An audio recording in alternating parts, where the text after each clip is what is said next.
یعنی ٹائم اچھا لگا اس میں. فجر کو روشن کرنے کا مطلب، جو سمجھتا ہے کہ فجر کو اندھیرے میں پڑھنا افضل ہے وہ اس حدیث کو تاخیر پر محمول کر رہا ہے کہ فجر کی ابتدا کی خوب تحقیق کر لے کہ واقعی یقین ہو جائے کہ فجر طلوع ہو گئی.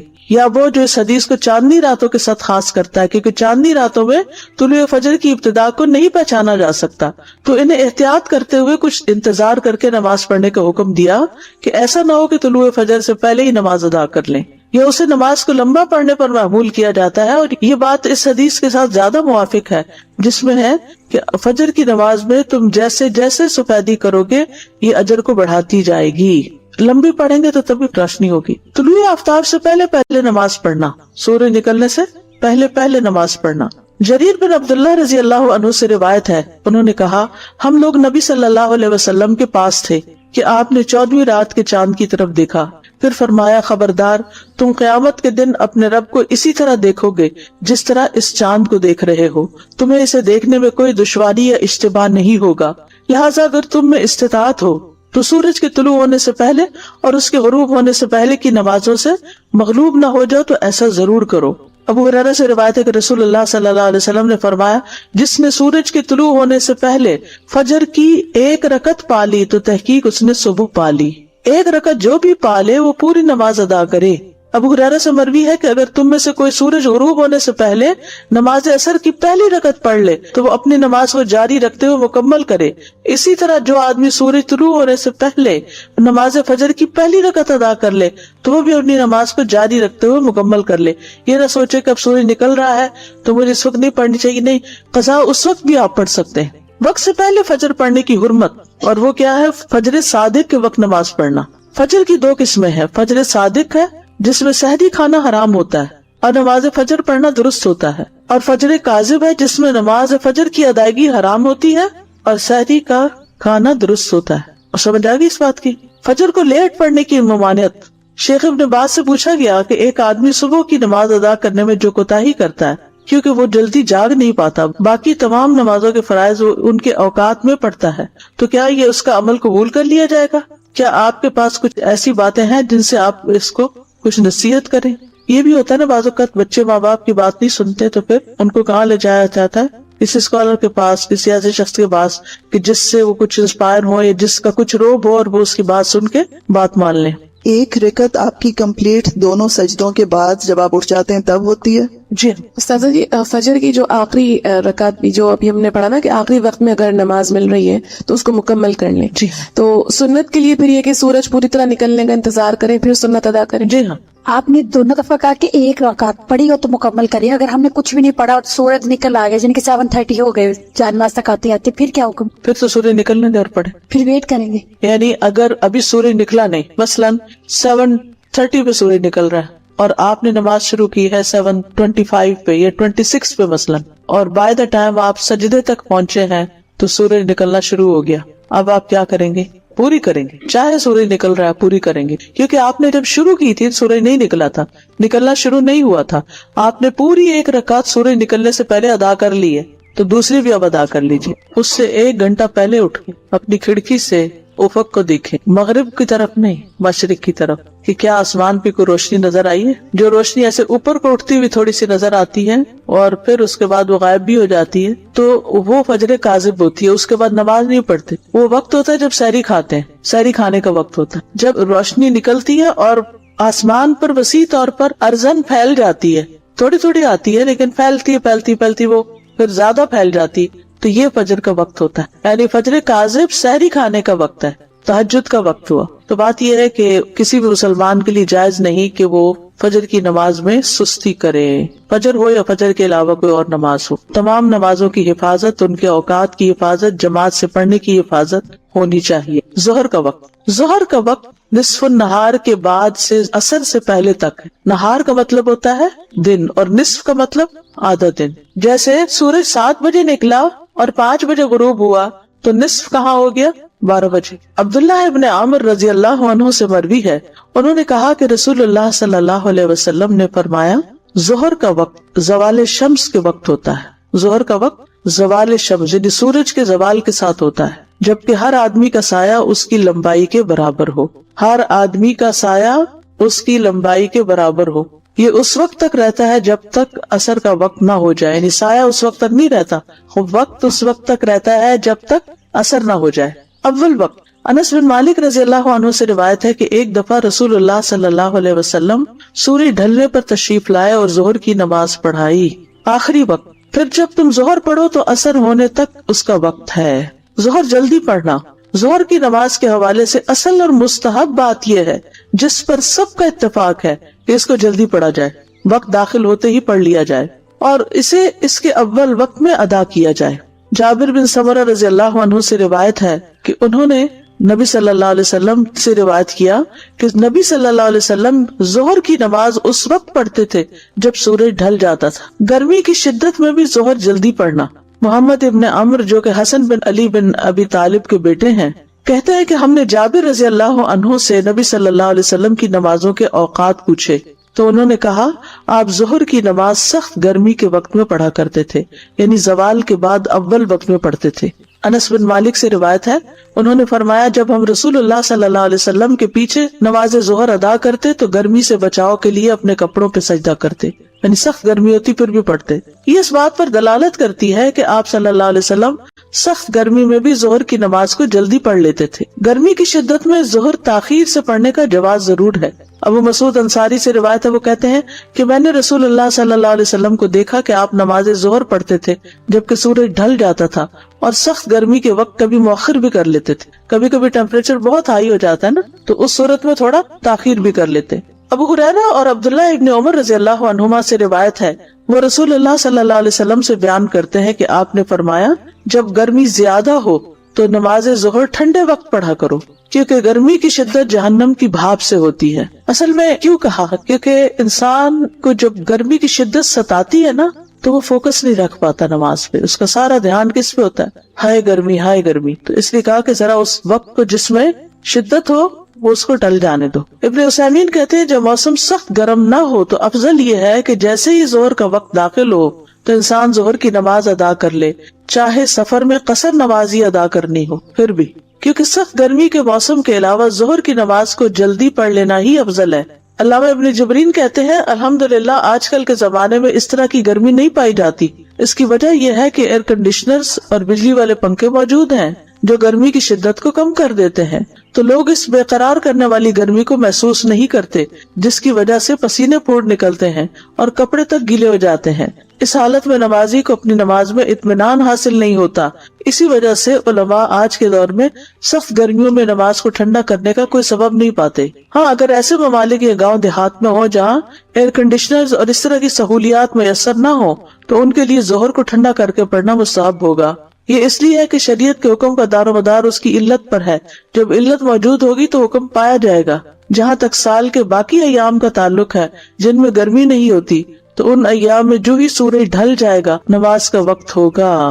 عصر کا وقت ظہر کے آخری وقت سے سورج پیلا ہونے تک، اور عصر کی نماز کا وقت ہے جب تک سورج زرد نہ ہو جائے۔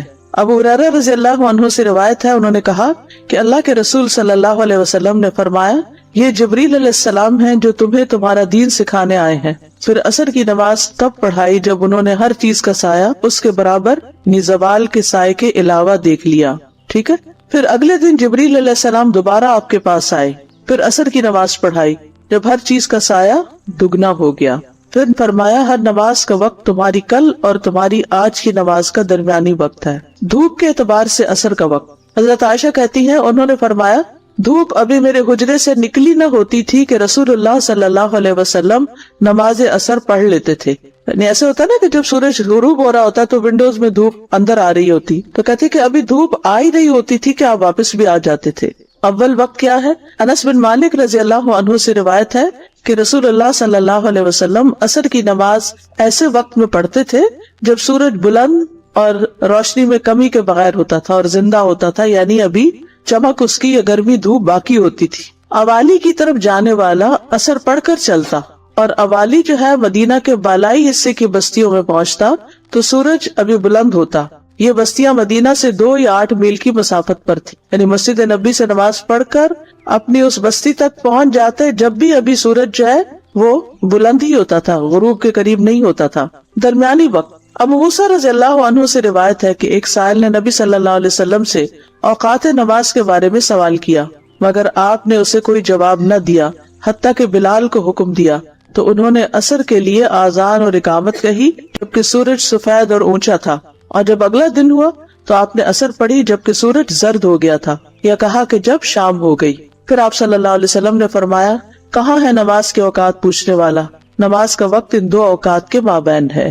آخری وقت عصر کا وقت جب تک سورج زرد نہ ہو جائے، اضطراری وقت، مجبوری کا وقت۔ ابو ہریرہ سے روایت ہے کہ رسول اللہ صلی اللہ علیہ وسلم نے فرمایا، اگر تم میں سے کوئی سورج غروب ہونے سے پہلے عصر کی نماز کا ایک سجدہ پا لے تو اس کو چاہیے کہ وہ اپنی نماز کو جاری رکھتے ہوئے مکمل کرے۔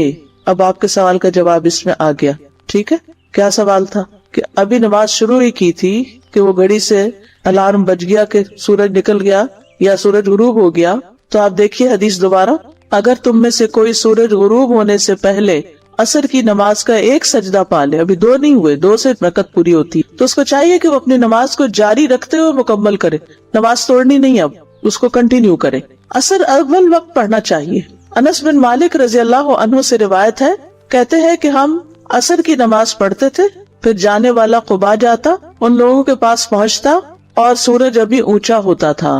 قباء مدینہ سے 2 میل کی مسافت پر ہے۔ انس بن مالک سے روایت ہے، انہوں نے کہا کہ رسول اللہ صلی اللہ علیہ وسلم نے ہمیں عصر کی نماز پڑھائی، تو جب آپ فارغ ہوئے تو آپ کے پاس بنو سلمہ کا ایک آدمی آیا اور کہا، اے اللہ کے رسول، ہم اپنے لیے اپنا اونٹ نہر کرنے کا ارادہ رکھتے ہیں اور ہم چاہتے ہیں کہ آپ بھی اس موقع پر موجود ہوں۔ آپ نے فرمایا، ٹھیک ہے، اور آپ نکل پڑے۔ ہم بھی آپ کے ساتھ چل پڑے۔ ہم نے دیکھا اونٹ ابھی ذبح نہیں کیا گیا تھا، اسے ذبح کیا گیا، پھر اس کا گوشت کاٹا گیا، پھر اس میں سے کچھ پکایا گیا، پھر ہم نے سورج غروب ہونے سے پہلے اسے کھا لیا۔ عصر کی نماز جلدی پڑھی تو یہ کام بھی جلدی ہو گیا نا۔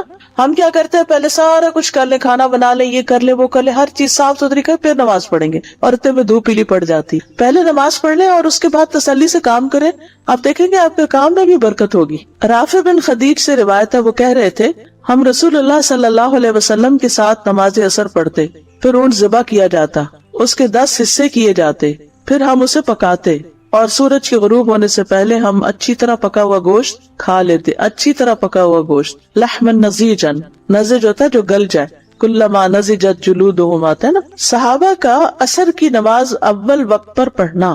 ابو امامہ بن سہل رضی اللہ عنہ بیان کرتے ہیں کہ ہم نے عمر بن عبدالعزیز کے ساتھ ظہر کی نماز پڑھی، پھر ہم باہر نکلے اور انس بن مالک رضی اللہ عنہ کی خدمت میں حاضر ہوئے، تو ہم نے انہیں عصر کی نماز پڑھتے ہوئے پایا۔ میں نے پوچھا، چچا جان یہ کون سی نماز ہے جو آپ نے پڑھی؟ انہوں نے جواب دیا، عصر کی ہے، اور یہی رسول اللہ صلی اللہ علیہ وسلم کی نماز ہے جو ہم آپ کے ساتھ پڑھا کرتے تھے۔ عصر جلدی پڑھنے کا حکم۔ ابو ملیح سے روایت ہے، کہتے ہیں کہ ہم ابر آلود دن میں بریدہ رضی اللہ عنہ کے ہمراہ ایک جنگ میں شریک تھے، تو انہوں نے فرمایا، نماز عصر جلدی پڑھ لو، کیونکہ نبی صلی اللہ علیہ وسلم کا ارشاد ہے، جس نے عصر کی نماز چھوڑ دی بس اس کے عمل ضائع ہو گئے۔ ایسا نہ ہو کہ لیٹ ہو اور اس کی وجہ سے نماز بھی ضائع اور عمل بھی ضائع۔ عصر کو لیٹ نہ کرنا۔ علاء ابن عبد الرحمن بیان کرتے ہیں کہ ہم ظہر کے بعد انس رضی اللہ عنہ کے ہاں گئے، وہ اٹھ کر نماز عصر پڑھنے لگ گئے۔ جب اپنی نماز سے فارغ ہوئے تو ہم نے ان سے جلدی نماز پڑھنے کا ذکر کیا، یا خود انہوں نے ذکر کیا، تو کہا، میں نے رسول اللہ صلی اللہ علیہ وسلم کو فرماتے ہوئے سنا، یہ منافقین کی نماز ہے، یہ منافقین کی نماز ہے، یہ منافقین کی نماز ہے۔ ان میں سے ایک بیٹھا رہتا ہے حتیٰ کہ جب سورج زرد ہو جاتا ہے اور شیطان کے 2 سینگوں کے درمیان یا ان سینگوں کے اوپر ہوتا ہے تو اٹھ کر 4 ٹھونگے مارتا ہے اور اس میں تھوڑا ہی اللہ کا ذکر کرتا ہے۔ اور یہ حقیقت ہے، جو نماز لیٹ ہوتی ہے اس میں انسان کی توجہ پوری طرح نماز کی طرف نہیں ہوتی۔ ایک اور روایت سے بھی پتہ چلتا ہے کہ منافق کی عصر لیٹ ہوتی ہے۔ رسول اللہ صلی اللہ علیہ وسلم نے فرمایا، کیا میں تمہیں منافق کی نماز کے بارے میں نہ بتاؤں؟ وہ عصر کی نماز مؤخر کرتا رہتا ہے یہاں تک کہ سورج غروب ہونے کا وقت گائے کی انتڑیوں کی چربی کی طرح بکھرا ہوا ہوتا ہے، تو اس وقت اسے پڑھتا ہے۔ یعنی اس وقت آپ چھوٹی چھوٹی بدلیاں سی آ جاتی ہیں نا سورج کے آس پاس، غروب اور طلوع میں آپ دیکھیں کہ چھوٹے چھوٹے بادل کے ٹکڑے، تو اس کی طرف اشارہ ہے یہاں۔ یعنی بہت کلیئر اسکائی ہو تو پورے کا پورا بال نیچے جا رہا ہوتا، ورنہ اس کے اندر لمبی لمبی لہریں سی ہوتی ہیں بادلوں کی۔ عصر کی نماز فوت ہونے کا نقصان۔ نبی صلی اللہ علیہ وسلم نے فرمایا، جس شخص نے نماز عصر چھوڑ دی اس کے اعمال باطل ہو گئے، یعنی اس کے تو عمل ہی ضائع ہو گئے۔ عصر کے فوت ہو جانے پر نبی صلی اللہ علیہ وسلم کی شدید ناراضگی، حضرت علی سے روایت ہے، کہتے ہیں کہ رسول اللہ صلی اللہ علیہ وسلم نے غزوہ احزاب کے دن فرمایا، اللہ ان مشرکین کی قبروں اور ان کے گھروں کو آگ سے بھر دے، جس طرح انہوں نے ہمیں درمیانی نماز عصر سے روکا، یعنی جنگ میں مشغول رکھا حتیٰ کہ سورج غروب ہو گیا۔ اور جو لوگ خود اپنی مرضی سے غروب کر لیں، اتنی بڑی وعید ہے۔ تو کیا سمجھ میں آیا عصر کا وقت کب ہے؟ جب ظہر کا وقت ختم ہو رہا ہو، جب سایہ 2 مثل کے برابر ہو تو پھر ظہر ختم، عصر شروع، یعنی 1 مثل پہ شروع ہو جاتی ہے اور پھر اس کے بعد سورج پیلا پڑنے سے پہلے آپ دیکھیں عصر کی نماز تب پڑھائی جب انہوں نے ہر چیز کا سایہ اس کے برابر، یعنی زوال کے سائے کے علاوہ دیکھ لیا، یعنی اصلی سایہ جو تھا کسی بھی چیز کا۔ تو یہاں اول وقت جو ہے شروع ہوتا ہے جب اس کے برابر ہو جاتا ہے سایہ، یعنی 1 مثل ہوتا ہے، 2 مثل نہیں، درمیانہ ٹائم ہو جاتا ہے پھر، کیونکہ آپ نے تو یہی سوچ کے شروع کی ہوگی کہ 1 رکعت مل جائے گی، لیکن آج کل کیا ہو رہا ہے، ہر روز 2-3 منٹ کا فرق پڑ جاتا ہے، تو اس میں پھر انسان کو دھوکہ بھی لگ جاتا ہے، اور بعض اوقات تھوڑے اوقات میں 1-8 منٹ کا فرق بھی ہو جاتا ہے، اور 1 منٹ بڑی چیز ہوتی ہے، 1 منٹ میں انسان پورا قیام کر لیتا ہے بعض اوقات قل ہو اللہ کے ساتھ۔ نماز کے دیگر احکام، فرض نماز کی رکعات، سنتیں اور نوافل، ان کے دلائل۔ ابتدائی اسلام میں 2 رکعات کی فرضیت، حضرت عائشہ سے مروی ہے، وہ کہتی ہے کہ شروع میں 2 رکعت نماز فرض ہوئی۔ جب آپ صلی اللہ علیہ وسلم مدینہ تشریف لائے تو آپ نے ہر نماز اس طرح پڑھی کہ اس کے ساتھ اتنی ہی نماز اور ملا دی، یعنی مکہ میں 2 رکعتیں پڑھتے تھے، اور پھر مدینہ میں آ کر 2 کے ساتھ 2 اور ملا دی، سوائے نماز مغرب کے کہ وہ دن کی نماز کو وتر یعنی طاق کرنے والی ہے، یعنی سورج نکلنے سے پہلے سے لے کر غروب ہونے تک دن ختم ہو جاتا ہے نا، یعنی طلوع فجر سے غروب آفتاب تک۔ تو دن کی نمازیں جو ہیں ان کو وتر کرنے کے لیے مغرب کی نماز 4 رکعت کی بجائے 3 رکعت ہے، سوائے نماز مغرب کے کہ وہ دن کی نماز کو وتر کرنے والی ہے، اور نماز فجر کے کہ اس میں لمبی قرات کی جاتی ہے، تو 2 رکعتیں رکھی گئیں۔ اور جب آپ صلی اللہ علیہ وسلم سفر کرتے تو آپ اپنی سابقہ نمازوں کی طرف لوٹ جاتے، یعنی 2 رکعت نماز پڑھتے، قصر کرتے۔ اسی طرح ایک اور روایت میں آتا ہے، جابر بن زید سے روایت ہے، انہوں نے کہا کہ عائشہ رضی اللہ تعالی عنہا کہتی ہیں کہ آپ صلی اللہ علیہ وسلم مکہ میں 2 رکعت فرض پڑھا کرتے تھے، پھر جب آپ مدینہ تشریف لائے تو 4 اور 3 رکعت والی نمازیں فرض ہو گئی، تو آپ صلی اللہ علیہ وسلم نے 2 رکعتیں پڑھنا ترک کر دیا اور نماز پڑھنی شروع کر دی، یعنی نئے حکم پر عمل کرتے ہوئے، اور مکہ میں پڑھی جانے والی 2 رکعتوں کو مسافر کے لیے مکمل نماز قرار دیا۔ تو فرض نمازیں 2 بھی ہیں، فجر کی 4 اور 4، ظہر عصر کی، اور مغرب کی 3 اور عشاء کی بھی 4 ہے، تو 2، 3 اور 4 نمازیں جیسا کہ آپ جانتے ہیں کہ معراج کے موقع پر فرض کی گئی تھی، اور اس سلسلے میں طویل حدیث پیچھے آپ پڑھ چکے ہیں صحیح بخاری کی، جس میں آپ صلی اللہ علیہ وسلم اپنا معراج کا سفر بیان کرتے ہوئے فرماتے ہیں کہ مجھے سدرۃ المنتہا تک بلند کیا گیا، اور پھر رات اور دن میں 50 نمازیں فرض کی گئی۔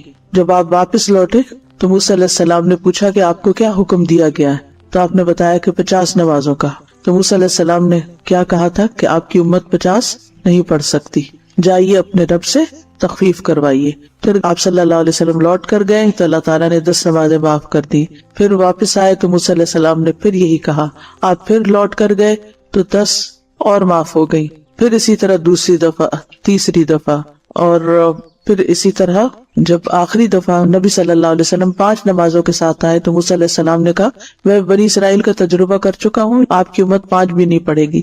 تو آپ نے کہا کہ اب مجھے اپنے رب کے پاس جاتے ہوئے شرم آتی ہے۔ آپ نے فرمایا میں اپنے رب سے کئی دفعہ درخواست کر چکا ہوں، اب مجھے حیا آتی ہے، لہٰذا میں راضی ہوں اور اس کے حکم کو تسلیم کرتا ہوں۔ آپ نے فرمایا میں آگے بڑھا تو ایک منادی یعنی اللہ تعالیٰ نے آواز دی کہ میں نے اپنا حکم جاری کر دیا اور اپنے بندوں پر تخفیف بھی کر دی۔ اور ایک اور روایت سے پتہ چلتا ہے کہ اجر 50 نمازوں کا ہی ہے، جبکہ پڑھی 5 جائیں گی۔ ابن عباس کہتے ہیں کہ اللہ عز و جل نے معراج کے موقع پر اپنے نبی پر 50 نمازیں فرض کی تھی، پھر انہوں نے اپنے رب سے دعا کی تو اس نے انہیں 5 کر دیا۔ تو فرض نمازیں کتنی ہوئی؟ 5 نمازیں فرض ہیں۔ ابن محیریث سے مروی ہے کہ بنو کنانہ کے مخدجی نامی ایک شخص نے شام میں ابو محمد نامی ایک شخص کو کہتے ہوئے سنا کہ وتر واجب ہے، تو مختجی نے کہا کہ میں عبادہ بن صامت کے پاس گیا اور انہیں ابو محمد کی بات بتائی تو عبادہ نے کہا کہ ابو محمد نے غلط کہا، میں نے رسول اللہ صلی اللہ علیہ وسلم کو سنا ہے آپ فرماتے تھے 5 نمازیں ہیں جو اللہ نے بندوں پر فرض کی ہیں، اور وتر کی نماز جو ہے وہ فرض نہیں ہے، ٹھیک ہے، وہ سنت مؤکدہ ہے اور وہ عشاء کی نماز کا حصہ بھی نہیں ہے۔ آگے آج ہم انشاءاللہ تفصیل پڑھیں گے تو وہاں آپ سارے دلائل مزید دیکھیں گے۔ انس بن مالک کہتے ہیں کہ ہمیں رسول اللہ صلی اللہ علیہ وسلم سے غیر ضروری طور پر کسی چیز کے بارے میں سوال کرنے سے روک دیا گیا، تو ہمیں بہت اچھا لگتا تھا کہ کوئی سمجھدار بدو آپ کی خدمت میں حاضر ہو اور آپ سے سوال کرے اور ہم بھی جواب سنیں۔ تو بہرحال ایک بدو آیا اور اس نے آپ سے کچھ سوال جواب کیے کہ آسمان کس نے بنایا، زمین کس نے بنائی، پہاڑ کس نے گاڑے، تو آپ نے فرمایا کہ سب کچھ اللہ نے کیا ہے۔ تو اس نے پھر کہا کہ قسم اس ذات کی جس نے آسمان بنایا اور زمین بنائی اور یہ پہاڑ نصب کیے، کیا اللہ ہی نے آپ کو رسول بنا کر بھیجا ہے؟ آپ نے جواب دیا ہاں۔ اس نے کہا آپ کے قاصد نے بتایا ہے کہ دن رات میں ہمارے ذمہ 5 نمازیں ہیں۔ آپ نے فرمایا اس نے سچ کہا۔ تو اس حدیث سے بھی کیا پتہ چلتا ہے کہ فرض نمازیں 5 ہیں۔ اسی طرح ایک اور روایت ہے جو صحیح بخاری ہی کی ہے، ابن عباس سے روایت ہے کہ نبی صلی اللہ علیہ وسلم نے معاذ بن جبل کو یمن روانہ کیا تو فرمایا کہ پہلے اہل یمن کو اس بات کی دعوت دینا کہ اللہ کے سوا کوئی معبود نہیں، یعنی توحید کی دعوت، اور میں اللہ کا رسول ہوں، اور اگر وہ یہ بات مان لیں تو ان سے کہنا کہ اللہ نے ہر دن رات میں ان پہ 5 نمازیں فرض کی ہیں۔ ایکچولی یہ سوال کسی نے مجھ سے کیا تھا ایک بار کہ 5 نمازوں کا کہاں لکھا ہوا ہے، تو ہو سکتا ہے کہ کوئی آپ کو بھی کہے کہ کہاں لکھا ہے 5 نمازوں کے بارے میں۔ لاسٹ ویک آپ کو یاد ہوگا کہ میں نے کچھ آیات بھی آپ کو سنائی تھی کہ جس میں جو اشارات نکلتے ہیں وہ 5 نمازوں کے ہیں، اقم الصلاۃ لدلوک الشمس الی غسق اللیل والی، اور اسی طرح سورۃ طٰہٰ کی آیت بھی۔ تو احادیث میں اس کی بھرپور وضاحت ملتی ہے، یعنی ایک نہیں کئی احادیث سے یہ پتہ چلتا ہے کہ جس میں نبی صلی اللہ علیہ وسلم نے 5 نمازوں کی فرضیت کا حکم دیا یا اس کی گواہی دی۔ پھر اسی طرح ایک اور جگہ پر ہے کہ 5 نمازوں کی حفاظت کرنے والے سے اللہ کا وعدہ ہے۔ کس بات کا وعدہ ہے؟ کہ اسے ضرور جنت میں داخل کروں گا، اور جو ان کی حفاظت نہیں کرے گا اس کے لیے اللہ کے ہاں کوئی عہد نہیں۔ فرائض کی ادائیگی کامیابی کی طرف لے جاتی ہے، یعنی یہ بات ہم سب کو اچھی طرح معلوم ہونا چاہیے کہ کامیابی کا انحصار فرائض کی ادائیگی پر ہے۔ بعض اوقات ہم نفلی صدقات، نفلی روزہ، نفل نماز اس کو بڑے شوق سے کرتے ہیں اور کیا سمجھ کے کرتے ہیں کہ اس میں ہمارے لیے بڑا اجر ہے، اور اس وقت ہم سمجھتے فرض تو فرض ہے نا، فرض کا اجر ہمارے ذہن میں نہیں آتا۔ تو یاد رکھیے کہ فرض کا اجر نفل سے زیادہ ہے۔ اس کا یہ مطلب نہیں کہ صرف فرض پڑھنے چاہیے، فرض کے علاوہ نوافل بھی پڑھنے چاہیے، لیکن نوافل پڑھنے کا شوق ہونا اور فرض پڑھنے کو بوجھ سمجھنا یہ نہیں ہونا چاہیے۔ جو فرائض کی ادائیگی کرے اس کے لیے جنت کا وعدہ ہے۔ جابر رضی اللہ عنہ سے روایت ہے، وہ کہتے ہیں کہ نعمان بن قوقل نبی صلی اللہ علیہ وسلم کی خدمت میں حاضر ہوئے اور پھر کہا اے اللہ کے رسول مجھے بتائیے جب میں فرض نماز پڑھتا رہوں اور حرام کو حرام سمجھوں اور حلال کو حلال سمجھوں تو کیا میں جنت میں داخل ہو جاؤں گا؟ تو نبی صلی اللہ علیہ وسلم نے فرمایا کہ ہاں ہو جاؤ گے، اور ایسے شخص کے لیے جنت کے ہر دروازے سے داخلہ ہے۔ عبداللہ ابن عمر سے مروی ہے، انہوں نے کہا کہ رسول اللہ صلی اللہ علیہ وسلم ممبر پر چڑھے اور فرمایا نہیں میں قسم کھاتا ہوں، نہیں میں قسم کھاتا ہوں، نہیں میں قسم کھاتا ہوں۔ پھر آپ نیچے اتر گئے اور فرمایا خوش ہو جاؤ، خوش ہو جاؤ، یعنی ممبر پہ چڑھتے ہوئے کیا فرمایا؟ میں قسم کھاتا ہوں، اور پھر اتر کے کیا فرمایا؟ خوش ہو جاؤ۔ بے شک جس نے 5 نمازیں پڑھی اور کبیرہ گناہوں سے بچتا رہا وہ جنت کے جس دروازے سے چاہے گا داخل ہو جائے گا، یعنی اتنا زیادہ اس کا اجر و ثواب اور اس کا اتنا بڑا انعام ہے۔ اور کبیرہ گناہ کیا ہے؟ والدین کی نافرمانی، اللہ کے ساتھ شرک کرنا، کسی جان کا قتل کرنا، پاک دامن عورتوں پر تہمت لگانا یعنی زنا کی تہمت لگانا، یتیم کا مال کھانا، جنگ سے بھاگنا اور سود کھانا، یہ کبیرہ گناہ ہے۔ تو جو شخص ان کبیرہ گناہوں سے بچے گا اور اپنی 5 نمازیں ادا کرے گا اس کے لیے جنت ہے۔ اب یہ ہے کہ اصل تو 5 فرائض ہی ہیں، لیکن اس کے ساتھ ساتھ ہم سنت اور نفل کیوں پڑھتے ہیں؟ نوافل کی ادائیگی جو ہے یہ فرض کی کمی کو پورا کرتی ہے، یہ یاد رکھیے، یعنی جو نماز کے بعد سنت نمازیں ہیں یا نفل نمازیں ہیں یہ دراصل ہمارے فرائض کی کمی کو پورا کرتی ہیں، کیونکہ ہم انسان ہیں، پڑھتے ہوئے کوئی غلطی ہو سکتی ہے، کوئی بھول ہو سکتی ہے، کسی اصول کی خلاف ورزی ہو سکتی ہے، تو اس صورت میں اب جو فرض ہے وہ تو فرض، جو ڈیوٹی ہے اسے تو پورا کرنا ہے۔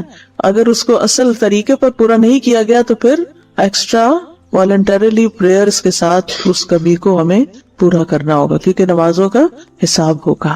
سنن نبی داؤد کی روایت ہے, نبی صلی اللہ علیہ وسلم نے فرمایا قیامت کے دن لوگوں کے اعمال میں سے سب سے پہلے نماز کا حساب ہوگا. آپ نے فرمایا ہمارا رب عز و جل فرشتوں سے فرمائے گا, حالانکہ وہ پہلے ہی خوب جاننے والا ہے, میرے بندے کی نماز دیکھو, کیا اس نے اس کو پورا کیا ہے یا اس میں کوئی کمی کی ہے. چنانچہ اگر وہ کامل ہوئی تو اس کے لیے پوری کی پوری لکھ دی جائے گی, پوری نماز لکھ دی جائے گی, اور اگر اس میں کوئی کمی ہوئی تو فرمائے گا کہ دیکھو کیا میرے بندے کے کچھ نوافل بھی ہیں. اگر اس کے نفل ہوئے تو فرمائے گا میرے بندے کے فرضوں کو اس کے نفلوں سے پورا کر دو. پھر اسی انداز سے دیگر اعمال لیے جائیں گے, یعنی سارٹنگ کی جائے گی نا اعمال نامے کی کہ جی نمازیں کدھر ہیں, پوری ہیں جی پوری ہیں, کوئی کمی تو نہیں, کوئی کمی نہیں, نہ کبھی قضا کی, نہ کبھی بھولے, نہ کوئی چھٹی. اب کیا ہے, ان کو پورے کا پورا لکھ دو. لیکن اگر اس سارٹنگ میں کچھ کمی ہوئی تو وہاں کہاں سے پوری کرے گی کمی, اس کے لیے پھر نوافل کام آئیں گے. تو اس لیے نوافل بھی شوق سے پڑھنے چاہیے تاکہ اصل پوری ہو جائے. سنت جو ہے وہ فرض میں شامل ہوں گی یا نوافل میں شامل ہوں؟ نوافل میں شامل ہوں گے. فرائض کے علاوہ 12 سنتیں پڑھنے کا اجر, فرائض کے علاوہ دن میں 12 سنتیں پڑھنے کا اجر. نبی صلی اللہ علیہ وسلم نے فرمایا جو شخص ہمیشہ 12 رکعت پڑھے تو اللہ عز و جل اس شخص کے لیے جنت میں گھر بنائے گا. وہ کون سی 12 رکعتیں؟ پھر آپ نے خود ہی بتا دی. ظہر سے قبل 4, ظہر کے بعد 2, یہ سنت موقدہ کی بات ہو رہی سر, مغرب کے بعد 2, عشاء کے بعد 2, فجر سے پہلے 2 رکعت. یہ 12 ہو گئی فرضوں کے علاوہ. اوپر ہم نے فرضوں کی تعداد پڑھی تھی نا, 2 فجر کے, 4 ظہر, 4 عصر, 3 مغرب اور 4 عشاء کے, یہ فرض تو ہو گئے. فرض کے بعد سنت موقدہ کا درجہ آتا ہے, تو یہ کتنی ہے؟ 12. ٹھیک ہے, فجر میں 2, ظہر میں 4 پہلے 2 بعد میں, مغرب میں 2 بعد میں, عشاء میں 2 بعد میں فرضوں کی. ٹھیک ہے. عامر بن اوس رضی اللہ عنہ سے روایت ہے, انہوں نے کہا کہ مجھے انبسہ بن ابی سفیان نے اپنے مرض الموت میں ایک حدیث سنائی جس سے انتہائی خوشی حاصل ہوتی ہے. کہتے ہیں میں نے ام حبیبہ سے سنا, وہ کہتی تھی میں نے رسول اللہ صلی اللہ علیہ وسلم کو فرماتے ہوئے سنا جس نے ایک دن اور رات میں یعنی 24 آورز میں 12 رکعتیں ادا کی اس کے لیے ان کے بدلے جنت میں ایک گھر بنا دیا جاتا ہے. ام حبیبہ رضی اللہ عنہا نے کہا جب سے میں نے ان کے بارے میں رسول اللہ صلی اللہ علیہ وسلم سے سنا میں نے انہیں کبھی نہیں چھوڑا, کبھی نہیں چھوڑا. ٹھیک ہے, جب سے میں نے ان کے بارے میں ام حبیبہ سے سنا میں نے انہیں کبھی ترک نہیں کیا.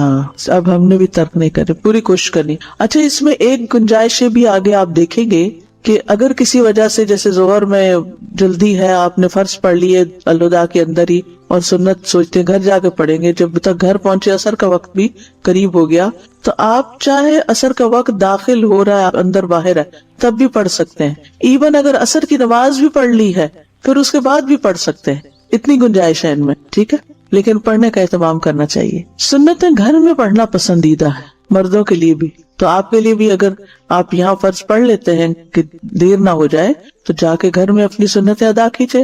ابن عمر رضی اللہ عنہما سے روایت ہے, انہوں نے کہا کہ رسول اللہ صلی اللہ علیہ وسلم نے فرمایا اپنے گھروں میں اپنی کچھ نماز پڑھ لیا کرو اور انہیں قبرستان نہ بناؤ. گھروں میں نماز پڑھ لیا کرو, انہیں قبرستان نہ بناؤ.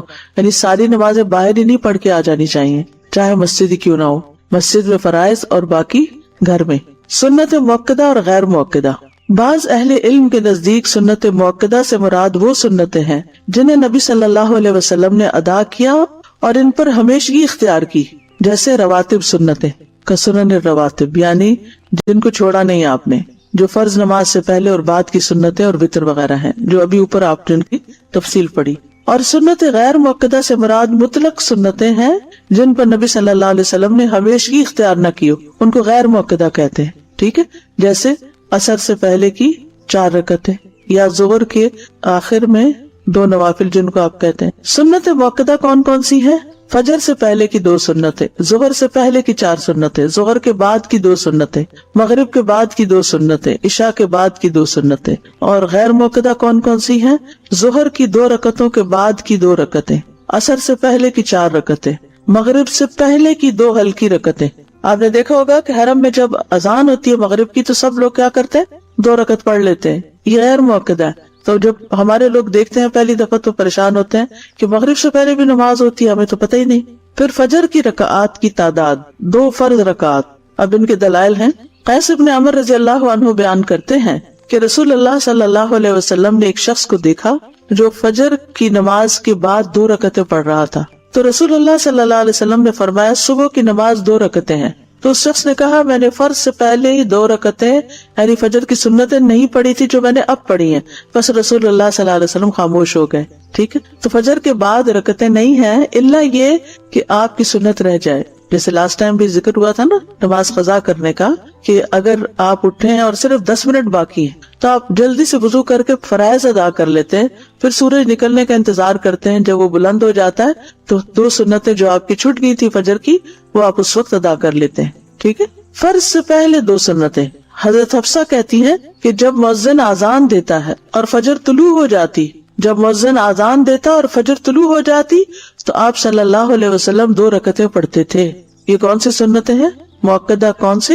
فجر کی, فجر سے پہلے کی 2 سنتیں. نبی صلی اللہ علیہ وسلم کا کسی بھی حالت میں یہ سنتیں نہ چھوڑنا, یہ جو فجر کی 2 سنتیں ہیں. قابوس اپنے والد سے روایت کرتے ہیں, انہوں نے کہا کہ میرے والد نے ایک عورت کو عائشہ رضی اللہ عنہا کی طرف بھیجا تاکہ وہ ان سے سوال کرے کہ کون سی نماز رسول اللہ صلی اللہ علیہ وسلم کو زیادہ محبوب تھی کہ جس پر آپ ہمیشگی کرتے تھے.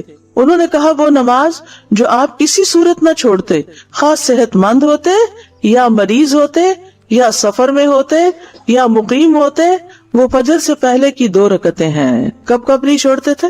نہ صحت کی حالت میں, نہ بیماری کی حالت میں, نہ سفر کی حالت میں, نہ قیام کی حالت میں, کبھی بھی نہیں یہ 2 رکعتیں چھوڑی. ان کی اتنی زیادہ امپورٹنس ہے, بہت اجر و ثواب بھی ہے, کیونکہ اگلی حدیث سے آپ دیکھ کے پتہ چلے گا کہ یہ دنیا و ما فیہا سے بہتر ہے. حضرت عائشہ رضی اللہ عنہا نبی صلی اللہ علیہ وسلم سے روایت کرتی ہیں کہ آپ نے فرمایا فجر سے پہلے کی 2 رکعتیں دنیا اور جو کچھ اس میں ہے اس سے بہتر ہے. یہ بتائیے دنیا میں کیا کیا.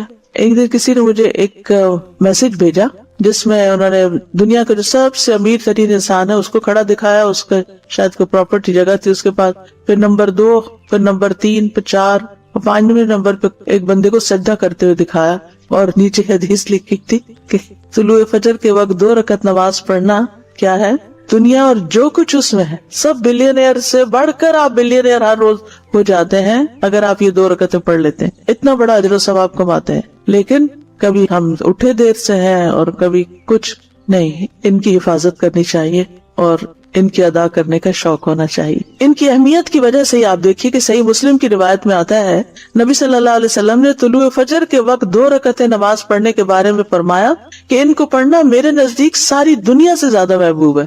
ساری دنیا سے زیادہ محبوب ہے ان کو پڑھنا. اب دنیا کی اپنی محبوب چیزیں, جو بھی پیاری پیاری چیزیں ہیں, آپ کو ان سب کی لسٹ بنا لیجئے اور اس کے ایکول ان 2 رکعتوں کو رکھ لیجئے. دیکھیے والذین آمنوا اشد حبا للہ, انسان کو انسانوں سے محبت ہوتی ہے, ان کی ملاقات کا بھی شوق ہوتا ہے, ان کے پاس بیٹھ کے بھی مزہ آتا ہے, سب باتیں اپنی جگہ ہیں. لیکن جب اللہ تعالیٰ بلا لیتے ہیں تو جو واقعی محبت کرتا ہوگا اللہ سے اس کا دل بے چین ہو جائے گا. نماز کا وقت شروع ہوتے ہی دل بے چین ہو جائے گا, پھر اس کا دل نہیں لگے گا کسی اور سے باتیں کرنے میں, پھر وہ کہے گا کہ میں جلدی جاؤں اور اپنے رب سے ملاقات کروں. اس معیار پہ ہم نے اپنے دلوں کو لانا ہے. یہ نہیں کہ جو دنیا کے کام ہے ان میں اتنی دلچسپی, اتنی گہرائی, اچھا یہ کر لوں, یہ کر لوں, یہ کر لوں, نہیں. پھر فجر کی یہ سنتیں ہلکی رکعتیں ہیں. حضرت عائشہ سے روایت ہے, انہوں نے کہا کہ رسول اللہ صلی اللہ علیہ وسلم رات کو 13 رکعتیں پڑھتے تھے, تو جب صبح کی اذان سنتے تو ہلکی پھلکی 2 رکعتیں یعنی فجر کی سنتیں پڑھتے تھے, ہلکی پھلکی. ابو ہریرہ کہتے ہیں کہ رسول اللہ صلی اللہ علیہ وسلم نے فرمایا جب تم میں سے کوئی صبح فجر سے پہلے 2 رکعت یعنی سنتیں پڑھے تو اس کو چاہیے کہ اپنی دائیں کروٹ پر لیٹ جائے. حضرت عائشہ کہتی ہے کہ جب نبی صلی اللہ علیہ وسلم فجر کی 2 رکعتیں پڑھ لیتے تو اگر میں سوئی ہوتی تو لیٹ جاتے, اور اگر میں جاگ رہی ہوتی تو مجھ سے باتیں کرنے لگتے. اب سوال یہ پیدا ہوتا ہے کہ جس کی فجر کی سنتیں رہ جائیں وہ کب ادا کرے؟ کبھی آپ کی رہ گئی, کیوں؟ ٹھیک ہے ٹائم کم تھا, اور عموماً ٹائم کی کمی سے ہی ہوتا ہے, اور بعض اوقات ایسا ہوتا ہے کہ ہمیں اندازہ نہیں ہوتا کہ کسی مسجد میں یا حرم میں نماز شروع ہونے کا وقت کتنا ہے. ہم گھر سے وضو وغیرہ کر کے نکلتے ہیں کہ وہاں جا کے پہلے سنت پڑھیں گے پھر فرض پڑھیں گے, اتنے میں کیا ہوتا ہے تکبیر ہو جاتی ہے,